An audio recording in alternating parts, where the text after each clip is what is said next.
एक मतला एक शेर नाम का पढ़ना है। कल सुफियान साहब की तरफ से वो दरखास्त है। वैसे बहुत देर हो गई है खड़े हुए, आप हजार बोर हो गए सुनते सुनते, दो दिन से सुन ले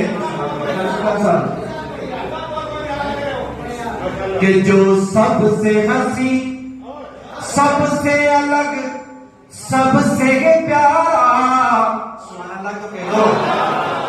जो सबसे हंसी, सबसे अलग, सबसे प्यारा, कहते हैं जिसे आमीना बीबी का दुलारा। जो सबसे हंसी, सबसे अलग, सबसे प्यारा, कहते हैं जिसे आमीना बीबी का दुलारा।